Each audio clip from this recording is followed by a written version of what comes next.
Dr. Eric Hawk woke up to the sound of alarms blaring in his ears. His vision was blurry, and the metallic tang of smoke filled his nose. He coughed, trying to sit up, only to feel the cold floor of the spaceship trembling beneath him. Something had gone very wrong. The medical transport ship, Odyssey, had been en route to a remote colony when an unexpected gravitational anomaly threw it off course. Now, it seemed like the ship was plummeting toward an uncharted planet.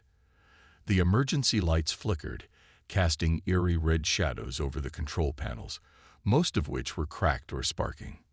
"System failure," the ship's AI droned in a monotone voice. "Brace for impact." Eric's heart pounded. He reached for the seat nearest to him, strapping himself in just as the ship lurched violently to the side. A deafening crash followed, and everything went dark. When Eric opened his eyes again, it felt like hours had passed. His head throbbed, and his body ached. He was alive, but barely. Slowly, he unbuckled the straps holding him in place and staggered to his feet. The ship was in ruins. Panels hung from the ceiling, wires sparked dangerously, and one side of the hull had been completely torn open, revealing a strange, alien landscape outside. The sky was a murky shade of green, with clouds that glowed faintly. Giant trees with twisting, black trunks and glowing blue leaves stretched toward the sky. The ground was covered in a thick, moss-like substance that seemed to shimmer when the light hit it. Eric stumbled toward the ship's medical supplies, his training taking over. He needed to assess the damage, check for survivors, and figure out where he was. "Is anyone alive?" he called out, his voice hoarse. A low groan came from the far side of the wreckage. Eric hurried toward the sound, climbing over broken pieces of the ship. There, pinned beneath a heavy beam, was Kessa, the alien diplomat who had been accompanying the mission. Kessa was Ixalian, a species known for their strength and agility. Her skin was a deep shade of violet, her eyes large and golden. She was taller than any human Eric had met, and her presence was usually commanding. But now she looked fragile, her face contorted in pain as she tried to free herself. "Hold still," Eric said, kneeling beside her. "You're hurt." "I can see that," Kessa snapped, though her voice was weak. Her usual confidence was replaced by exhaustion. Eric examined her injuries quickly. Her left leg was trapped under the beam, and there was a deep gash on her side, oozing a dark, shimmering liquid that he assumed was her blood. She needed help fast. "This is going to hurt," he warned before using all his strength to lift the beam just enough for her to slide her leg free. Kessa bit back a scream, her hands clawing at the mossy ground. Once she was free, Eric helped her sit up. "You're lucky to be alive," he said. "Lucky." Kessa let out a bitter laugh, her golden eyes narrowing. "We're stranded on a hostile planet with no way to contact anyone. I wouldn't call that lucky, Doctor." Eric ignored her sarcasm and focused on cleaning her wound. The medical kit he'd salvaged had basic supplies, but he wasn't sure if human medicine would work on Ixalian. Still, he had to try. "Do your people have any healing abilities?" he asked as he wrapped a bandage around her torso. "Not unless you count stubbornness," she muttered. Eric smirked despite himself. "That's a universal trait, I think." Once Kessa was stabilized, Eric turned his attention to their surroundings. The planet was eerily quiet, save for the occasional rustling of leaves in the distance. The air was breathable, though it carried a strange metallic scent. "We need to find food and water," he said, helping Kessa to her feet. She leaned heavily on him, her injured leg barely able to support her weight. Kessa scanned the horizon, her expression grim. "This place is unfamiliar. It doesn't match any of the planets in our star charts." "That's reassuring," Eric muttered under his breath. They moved slowly away from the wreckage, heading toward a cluster of trees that looked less alien than the rest of the landscape. Eric carried the medical kit and a small bag of emergency rations he'd managed to grab from the ship. "Do you always crash on alien planets, Doctor?" Kessa asked after a while, her tone dry. Only on the bad days, he replied. Despite the dire situation, Kessa almost smiled. Almost. As night began to fall, the temperature dropped sharply. The glowing leaves of the trees dimmed, and strange, distant sounds echoed through the forest. Eric and Kessa found a sheltered spot beneath a rocky overhang, where they decided to make camp. "We'll figure something out tomorrow," Eric said, though he wasn't sure if he believed it. Kessa lay down carefully, her eyes half closed. "Humans are strange," she murmured. "How so?" "You always think tomorrow will be better," she said, her voice fading as exhaustion took over. Eric stared at the alien sky above them, the strange green clouds swirling slowly. "Because sometimes it is," he whispered, more to himself than to her. As the night deepened, the two unlikely companions drifted into uneasy sleep, knowing that the real challenges were only just beginning. The morning came quietly, with a pale orange glow spreading across the alien sky. The air was cold, and the ground was covered in a thin layer of dew. Eric Hawk woke up first, the dull ache in his head reminding him of the crash. He stretched carefully, trying not to wake Kessa. She was still sleeping, her breathing slow and steady, though the bandages he had wrapped around her torso seemed to be holding up well. Eric stood and took a deep breath, inhaling the strange metallic scent of the planet. He felt the weight of the situation pressing down on him. The ship was wrecked, their communication systems were down, and they were stranded on an unknown world with no idea how to survive. Despite the overwhelming odds, one thing was clear: they had to make it through the day. He turned toward the wreckage of the Odyssey, the ship's broken pieces scattered like a giant puzzle. The transport ship wasn't going anywhere. The engines were damaged beyond repair, and the hull was too far gone. There was no sense in staying near the wreck, waiting for something that wouldn't come. Kessa stirred beside him, her violet skin glowing faintly in the morning light. Her golden eyes blinked open, and she looked around with a sense of confusion before the reality of their situation seemed to hit her. "This is not the way I wanted my mission to end," Kessa said, her voice low but laced with bitterness. "I'm sure it wasn't," Eric replied. "But we don't have much choice now. We need to figure out how to survive." Kessa sat up with some difficulty, wincing at the pain in her side. She had always been strong, a warrior at heart, but this injury had left her vulnerable in ways she wasn't used to. She glanced at Eric, who was already moving around, checking the medical supplies he'd salvaged and preparing for the day ahead. "We'll need food and water," Eric said, looking over the bag of emergency rations. "The ship had some basic supplies, but it won't last forever. We need to find a source of water, preferably nearby." Kessa nodded. She could feel the weakness in her body, and the thought of walking far seemed impossible. But she wasn't one to back down. "I can help," she said. "I may not be at full strength, but I know how to track and find water. The trees around here look like they may have some kind of sap or liquid inside them. We'll start there." Eric hesitated for a moment, unsure of how much Kessa could handle in her condition. But he knew that arguing would only delay the inevitable. "All right," he agreed, "but don't push yourself too hard. We need to be smart about this." They started walking, moving cautiously through the dense forest. The towering trees loomed overhead, their black trunks and glowing blue leaves giving the entire landscape an otherworldly feel. Eric kept an eye on Kessa, watching for any signs of weakness.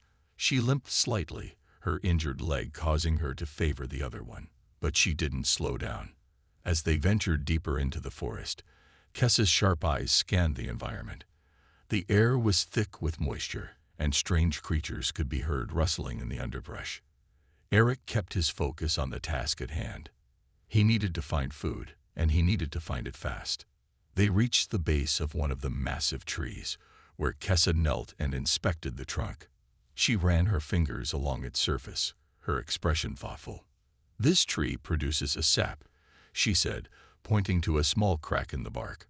"It's not much, but it should help keep us hydrated for a while. It's not a permanent solution, but it will do for now." Eric watched as Kessa carefully peeled back the bark, revealing a clear, viscous liquid. She took a small container from her pack and gently collected the sap. "We can also use it for wound treatment," Kessa added, "if needed." "Good thinking," Eric said. He felt a sense of relief. At least they had water for the moment. They continued their journey, moving cautiously through the dense forest. After a few hours, they came across a clearing, where the ground was covered in soft, damp grass. Eric knelt to inspect the ground, looking for any signs of edible plants. "Look over there." Kessa pointed to a small patch of green plants near the edge of the clearing. "Those are edible. They're similar to some plants from my home planet." Eric eyed the plants warily, unsure of whether they were safe to eat, but Kessa seemed confident. "I'll trust you on this one," he said, carefully picking a few of the plants. "Let's see if we can get through today without starving." As they ate, Kessa glanced around at their surroundings. The forest was quiet, but she couldn't shake the feeling that they were being watched. Her senses, honed over years of training, were constantly on alert. "We need to keep moving," she said suddenly, her voice urgent. "There's something in the forest." Eric stood, scanning the trees. His heart began to race as he saw the shadows move between the trunks. Something, or someone, was out there. "We need to get back to the ship," Eric said. Now, they started heading back, but the feeling of being watched only grew stronger. Every rustle of leaves, every snap of a twig, made Eric's pulse quicken. As they neared the wreckage, a loud screech echoed through the forest, followed by the sound of something heavy crashing through the trees. "Run," Kessa shouted. They didn't need any more encouragement. Eric and Kessa sprinted back toward the ship, their hearts pounding in their chests. Something was coming for them, and it wasn't friendly. The forest was alive with sound as Eric and Kessa hurried back to the wreckage of the Odyssey. The growl of something unseen echoed from behind them, followed by the snap of twigs under heavy feet. The tension in the air was palpable. Something, or someone, was chasing them. "Faster," Kessa urged, her voice sharp despite the pain in her side. Her long strides helped, but her injury still slowed her down. Eric was only a few steps behind, trying to keep up while watching over his shoulder. Suddenly, the sound grew louder, closer. Eric could feel the hairs on the back of his neck rise. The predator was gaining. "Over there," Kessa shouted, pointing to a nearby rock formation. Without hesitation, they veered off the path, rushing toward the rocks to seek shelter. The narrow gap between the boulders offered just enough space for them to hide.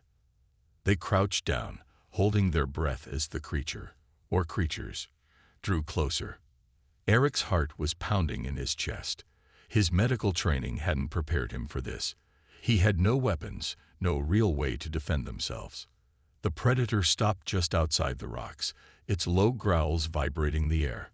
For what felt like an eternity, neither of them moved. The creature sniffed the air, as though sensing them, but it didn't approach. Instead, it let out an eerie, echoing cry, and then, slowly, began to retreat. Eric exhaled a long breath, relief flooding him. What was that?" he whispered, still not daring to move. Kessa glanced around the corner of the rock, her golden eyes scanning the forest. "I don't know, but we were lucky," she said quietly. "That was no ordinary animal." They stayed hidden for a few more minutes before venturing out cautiously.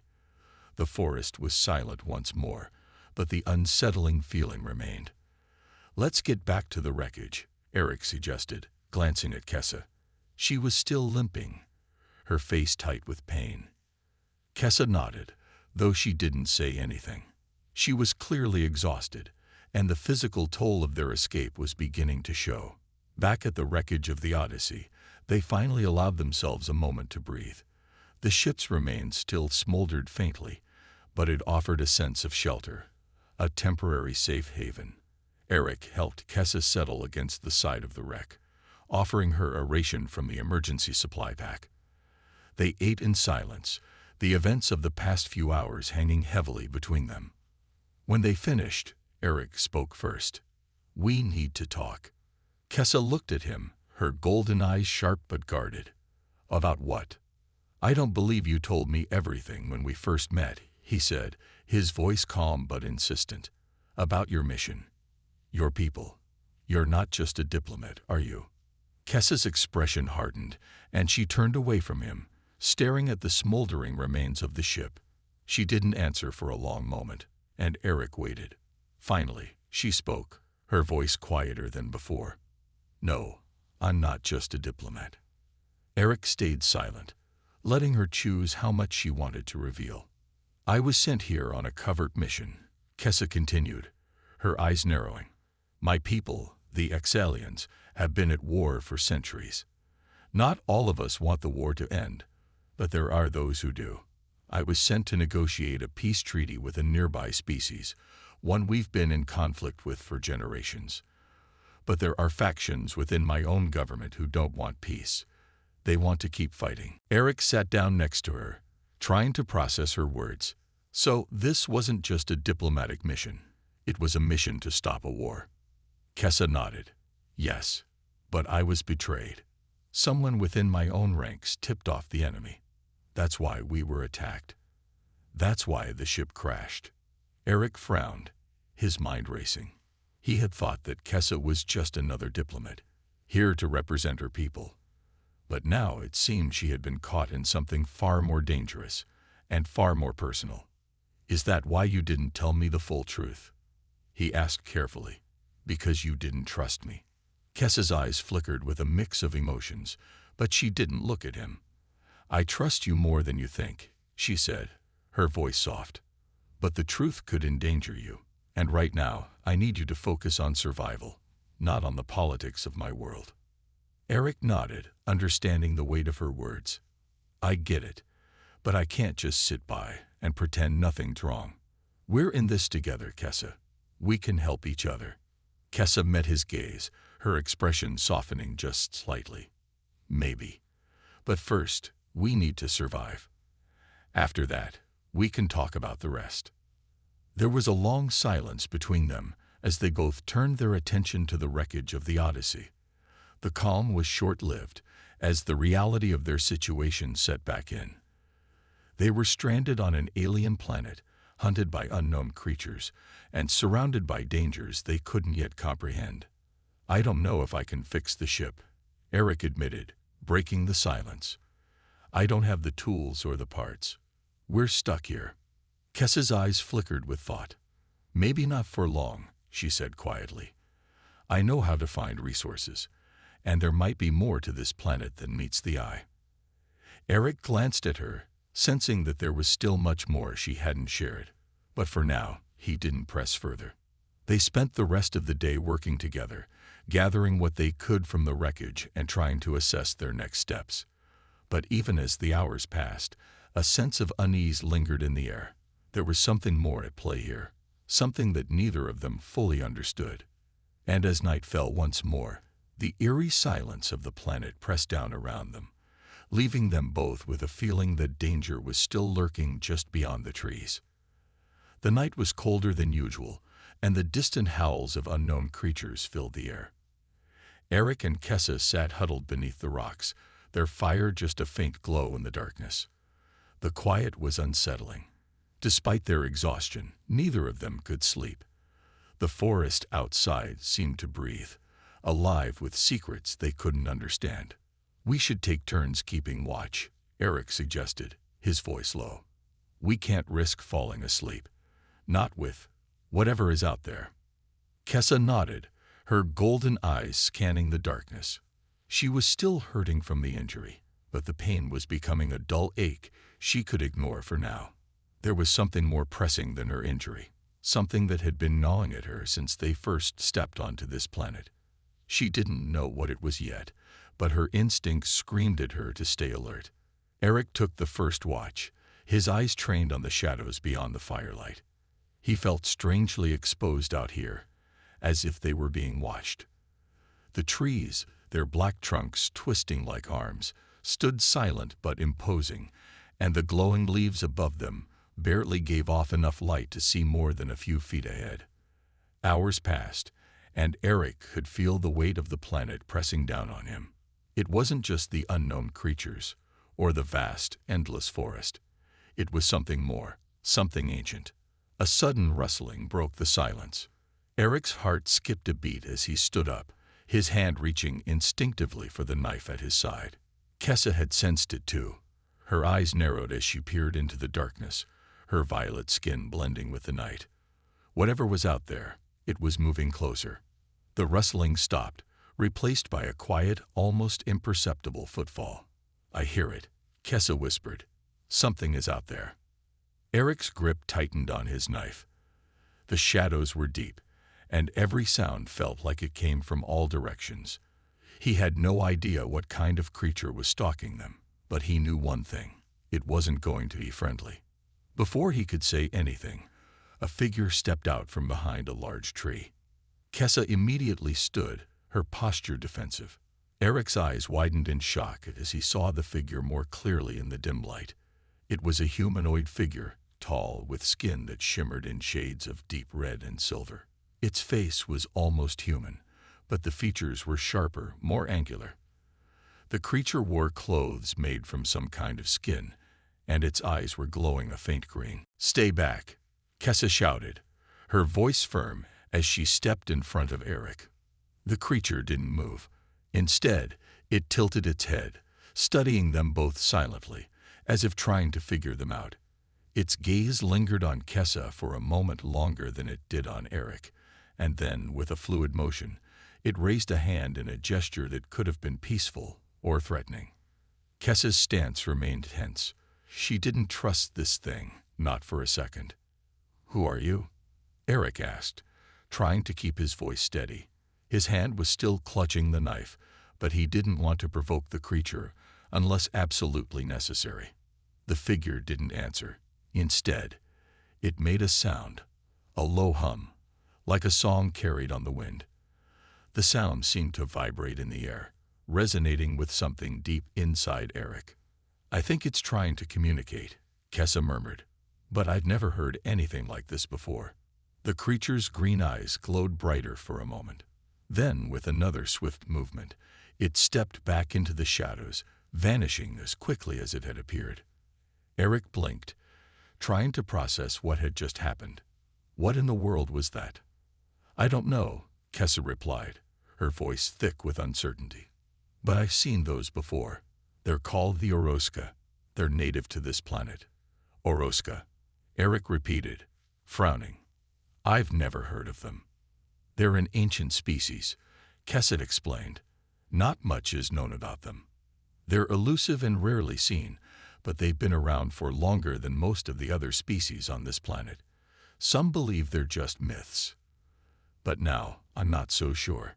The thought of a hidden species watching them sent a chill down Eric's spine. "What do they want?" Kessa shook her head. "I don't know, but I don't think they're hostile. At least, not yet.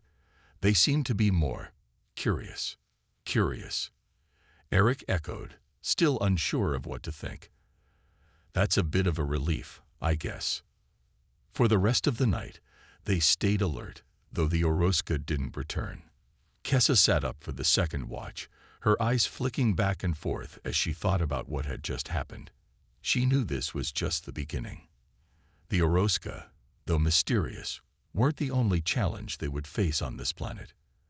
As dawn broke, the strange forest came alive again. The blue glow from the trees seemed brighter, as if the planet itself was waking up, preparing for another day. Eric and Kessa packed up what little they had, preparing for their next move. "We can't stay here," Kessa said, her voice determined. "We have to find something, anything, that will help us survive." Eric nodded, understanding the urgency. "Agreed. We need to get moving before whatever that thing was comes back." As they left the wreckage behind, Kessa couldn't shake the feeling that the Orcs weren't the only ones watching them. There were still too many unanswered questions about this place, too many dangers lurking in the unknown. But she knew one thing for sure. Survival here would depend on more than just their strength.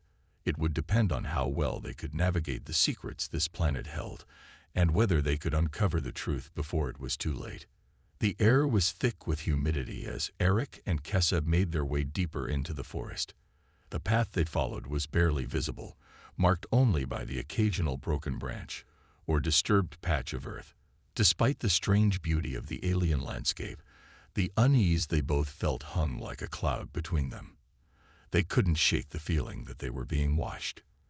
"I don't like this," Eric muttered, glancing over his shoulder. "I don't either," Kessa replied, her voice tight with concern. "But we don't have a choice. We need to find shelter. We can't survive out here without some kind of protection." The forest stretched on for miles in every direction, the trees towering above them like silent sentinels. The glowing leaves cast an eerie light, painting everything in shades of blue and silver.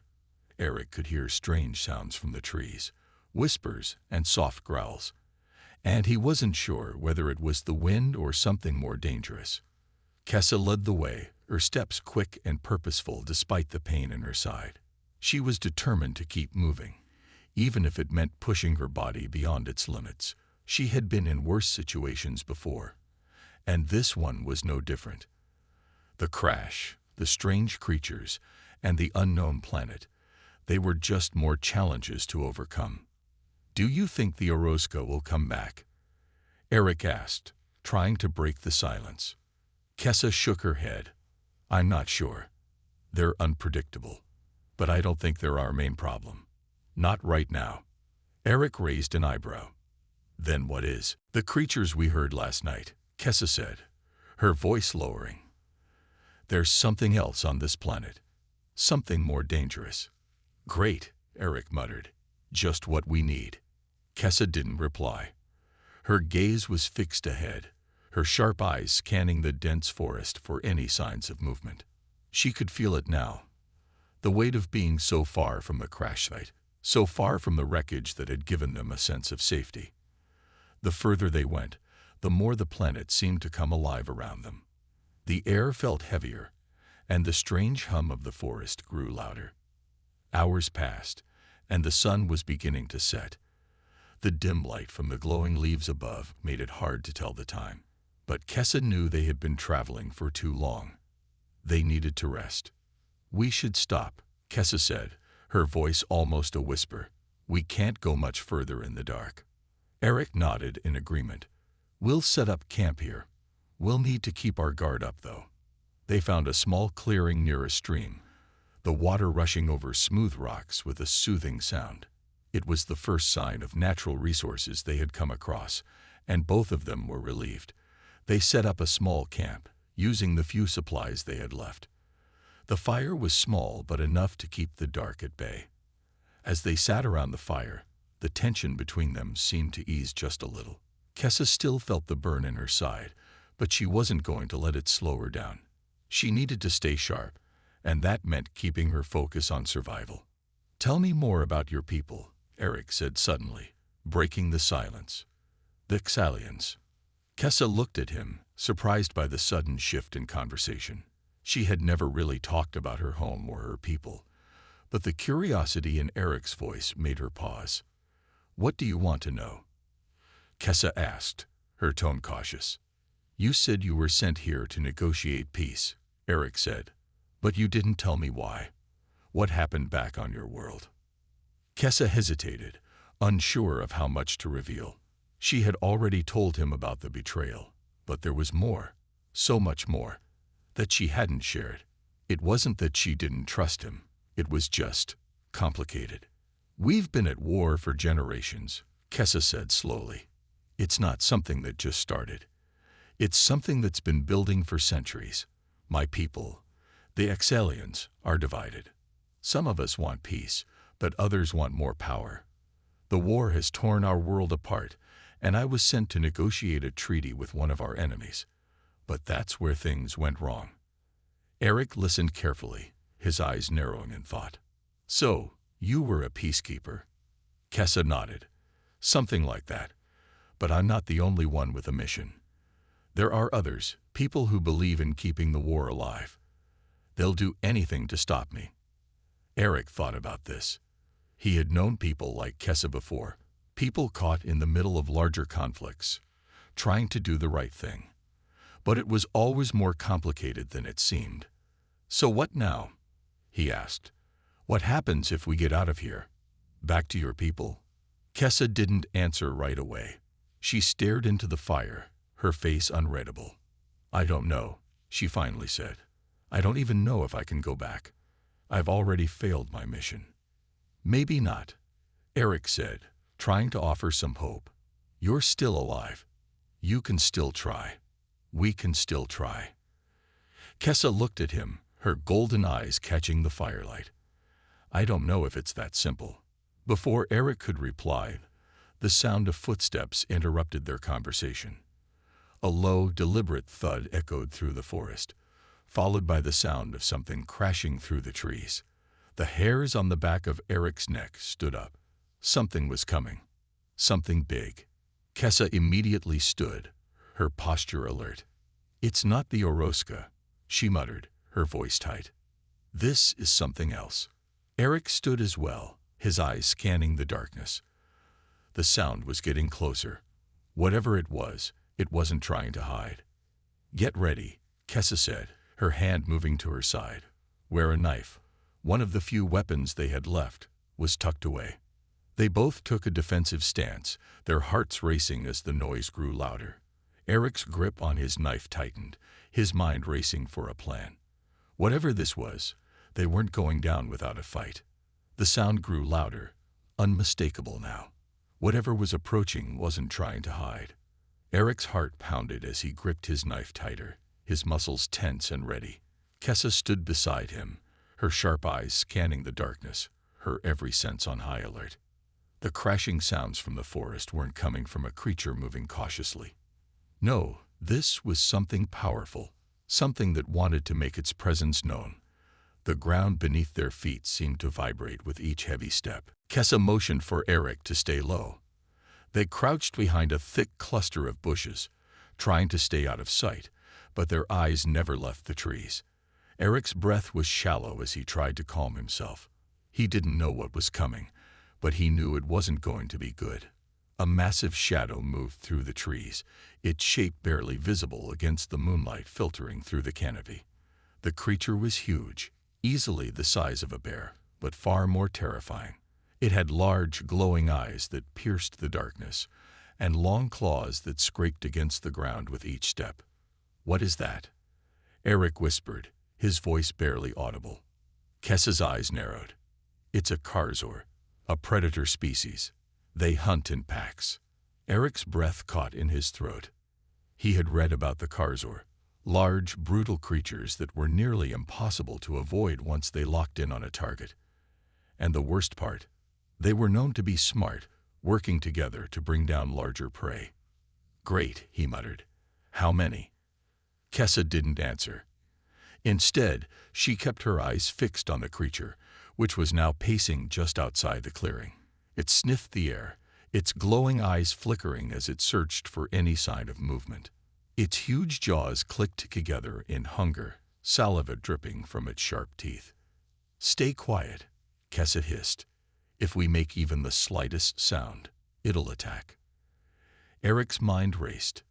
He could feel the weight of the knife in his hand, but he knew it wouldn't be enough to take down something like that. They needed to get away, fast. Slowly, carefully, Kessa began to back away, motioning for Eric to follow. The Karzor was distracted for a moment, sniffing the ground, but it wasn't enough. Kessa's instincts screamed at her to move faster, and she started to rise from the bush, keeping her movements slow and deliberate. But just as she stood, the Karzor's head snapped toward them. Its eyes locked onto her figure in an instant. Kessa froze. The beast's deep growl rumbled through the clearing. Its body tensed, preparing to pounce. "Run," she shouted, shoving Eric forward. They didn't need any more encouragement. Eric pushed through the underbrush, his legs moving on their own as he followed Kessa through the forest. The sound of the Karzor crashing through the trees was right behind them. They could hear its claws scraping the earth, its hot breath at their backs. The chase was on. Eric glanced over at Kessa, who was limping slightly, but still managing to push ahead. The injury in her side must have been painful, but there was no time for her to slow down. Eric knew he couldn't leave her behind. Not now. "We have to lose it," Eric shouted, but Kessa didn't reply. She was focused entirely on the forest ahead, her body moving with the skill of someone who had been in many similar situations before. But even with their speed, Eric could hear the Karzor gaining. Its growls were growing louder, closer. It was faster, stronger, and it knew how to track its prey. They needed to find something, anything, that could stop it. Ahead, Kessa spotted something, an old structure, half buried in the earth. It was hard to make out, but there was a faint glow coming from inside. Without hesitation, she veered toward it, Eric close behind. The structure was ancient, covered in moss and vines. It looked like it had been here for centuries, forgotten by time. Kessa's eyes widened as she recognized it. "A shelter," she said, though it wasn't clear if she was speaking to herself or to Eric. "It's from a long-lost civilization. They used to hide from the Karzor here." They reached the entrance just as the Karzor burst from the trees, its enormous form charging toward them. Kessa threw herself inside the entrance, grabbing Eric by the arm and pulling him in with her.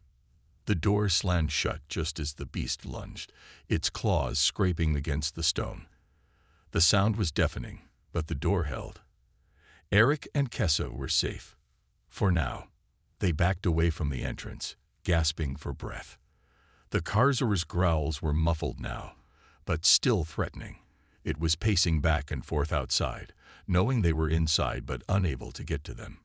Kessa leaned against the wall, her breath coming in short gasps. "We're safe for the moment, but it won't give up. The Karzor are relentless." Eric's chest heaved as he tried to catch his breath. He looked around the small shelter. It was dark inside, but there were faint symbols etched into the walls. Kessa moved closer, her fingers tracing the markings. "This was built by the Exalians," she murmured. "It's an ancient hideout." Eric stared at the markings, then back at Kessa. "You think there's a way out through here?" Kessa's eyes met his, a spark of hope in them. "Maybe, but we have to find it before the Karzor gets in." The situation was dire, but for the first time in hours, they had a chance. Eric and Kessa knew they couldn't let their guard down. The night wasn't over yet, and the Karzor was still out there, waiting. The shelter was small and cold, its stone walls rough under Eric's hands. The Karzor's growls echoed through the walls, a constant reminder of the danger lurking outside. Every now and then, Eric would hear its claws scrape against the stone, testing the strength of the door. He didn't know how long they could stay hidden like this. Kessa stood across from him, her golden eyes scanning the walls for any clue, any sign that could lead them to an escape. The ancient markings were strange, but there was something familiar about them. She touched one of the symbols again, tracing it with her fingers. "I don't know what they mean," she muttered, frustration in her voice. "But these symbols are old. I think they might lead to a way out." Eric stood up, glancing over her shoulder at the markings. "Do you think they're a map?" he asked, his voice low. Kessa hesitated. "Possibly, but it's hard to say. The Exalians built these shelters centuries ago. Their language has changed over time. Even I can't fully understand it." Eric's eyes flicked toward the door. The Karzor's growls were growing louder, more impatient. The creature was circling the shelter, determined to get inside. It wouldn't be long before it found another way in. They didn't have much time. "We need to move," Eric said, urgency in his voice. "If we don't find a way out now, we're not going to make it." Kessa nodded, stepping back from the markings. She scanned the rest of the shelter, her eyes falling on a narrow passageway in the corner of the room. It was barely wide enough to fit through, but it was a potential way out. "Over there," Kessa said, pointing. "That passage might lead somewhere." Without waiting for a response, she moved quickly toward it, Eric close behind. The narrow passage was dark, and Eric could feel the cool air of the underground tunnels as they crawled through. The walls were damp, the ground uneven beneath their feet. They had no idea where it would lead, but it was their only hope. As they crawled deeper into the passage, the sound of the Karzor outside grew louder. The beast was getting closer. Eric could hear its heavy breathing and the scratching of its claws against the stone. The passage seemed to twist and turn endlessly, and Eric's heart raced as he tried to keep up with Kessa. "We need to hurry," Kessa urged, her voice tight with worry. "If it gets inside, we'll be trapped." The passage seemed to go on forever, winding in ways that made it hard to know which direction they were heading. But Kessa didn't stop, her determination pushing her forward. Finally, after what felt like an eternity, they saw light up ahead. "There," Eric said, his voice full of relief. "We're almost there." The light grew brighter as they approached, and soon they emerged from the passage into a large underground cavern. The air here was fresher, and the sound of the Karzor outside was muffled. But they didn't stop to rest. The cavern was filled with sharp rocks and strange plants, but it was a chance to escape. "This way," Kessa said, pointing to a narrow path leading out of the cavern. "We have to move fast." They didn't waste any time. The Karzor was still outside, and they couldn't afford to be caught. As they made their way down the narrow path, Eric's mind raced. Where was this path leading them? What was waiting for them on the other side? The path twisted and turned, leading them through a series of tunnels. The walls were smooth here, and there were strange symbols carved into the rock, symbols Kessa recognized. "This is it," she said, her voice full of awe. "We're close."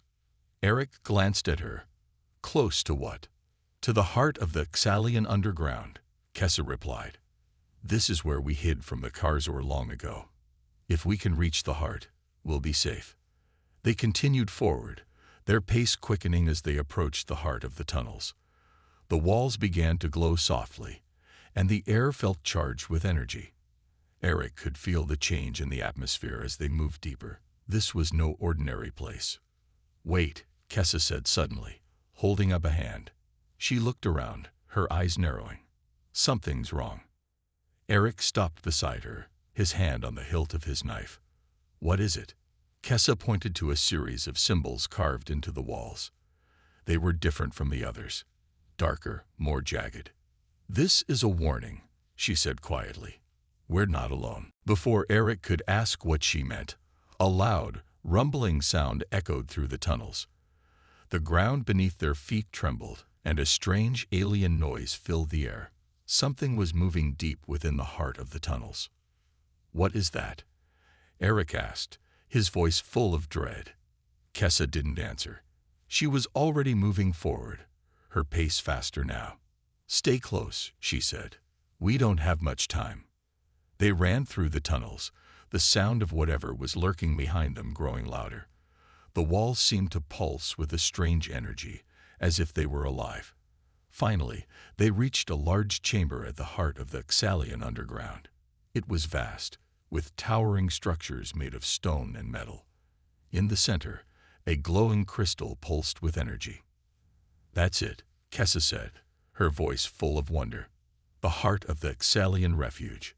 This is where we hid when the Karzor came." But just as she stepped forward, a shadow moved across the chamber.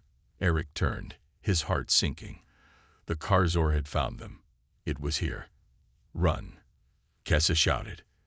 They sprinted toward the crystal, the Karzor close behind. The chamber echoed with the sound of its growls as it closed in on them. But Kessa had one last plan. She reached for the crystal, her hands glowing, as she activated an ancient mechanism hidden within it. A brilliant light erupted from the crystal, filling the chamber. The Karzor stopped in its tracks, howling in confusion.